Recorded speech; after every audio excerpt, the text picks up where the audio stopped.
Chapter 10 The Secret Visit. The boys woke up late the next morning. They could not find their raft. The river had carried it away during the night, but that did not trouble them. They made a fire and cooked some meat, fish, and eggs and ate a big breakfast. After that, they went swimming. After swimming, they walked round the island. They went swimming again. They cooked a big lunch. They ate a lot, but they did not talk very much. All of them were growing homesick, but they did not say so. They were sitting thoughtfully over their lunch when suddenly they heard a noise.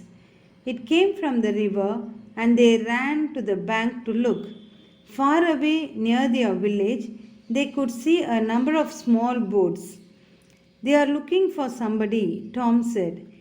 Yes, Huck said.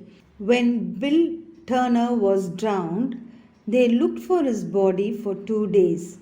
Whom are they looking for now? Why, exclaimed Tom. I know, they are looking for us. They think we are drowned. This pleased the boys. It made them feel important. Tom thought, now Aunt Polly will be sorry, and so will Becky. Perhaps they are crying. The boys sat there watching the boats for a long time. When it grew dark, the boats returned to the village. The boys went slowly back to their camp. They cooked some fish and had a small meal. They talked about the boats. They talked about home. Shall we go home now? Joe asked. No, said Tom at once, and Huck said no. But in their hearts they all wanted to go home. That evening, when Joe and Huck were asleep, Tom swam across the river. He reached the village and made his way to his aunt's house. He reached it at about 10:30. A light was burning in one window. Through the window, Tom could see his aunt, his brother, his cousin Mary, and Joe Harper's mother. They were talking and did not see him. He crept inside the house and hid himself under his aunt's bed. Shut the door, said Aunt Polly said. The wind will blow the candles out. Sid, shut the door. Aunt Polly went on speaking. Ah, she said. Poor Tom. Where is he now? She began to cry. He wasn't a bad boy, really. I know that I punished him very often, but he was a good boy.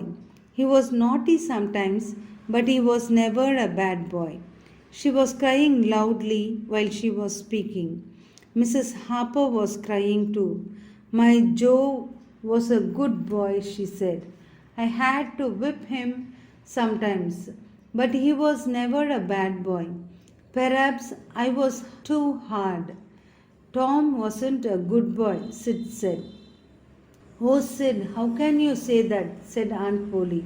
He was always good to me. Perhaps I punished him too often. I was wrong. I hope the good God will forgive me. Aunt Polly went on crying. They were all crying except Sid. Under the bed, Tom was also crying. He wanted to come out and show himself to his aunt, but he stayed there listening. He was listening while they were talking. Everybody believed that the boys were drowned. The river had carried their raft to the village. Everyone thought that the boys were dead. The funeral service will be held on Sunday, said Aunt Polly. Mrs. Harper went sadly home. Aunt Polly went to bed. When she was asleep, Tom crept out. He kissed his aunt and then he crept out of the house. He went back to the camp on Jackson's Island. On the way, he was thinking of the funeral service on Sunday.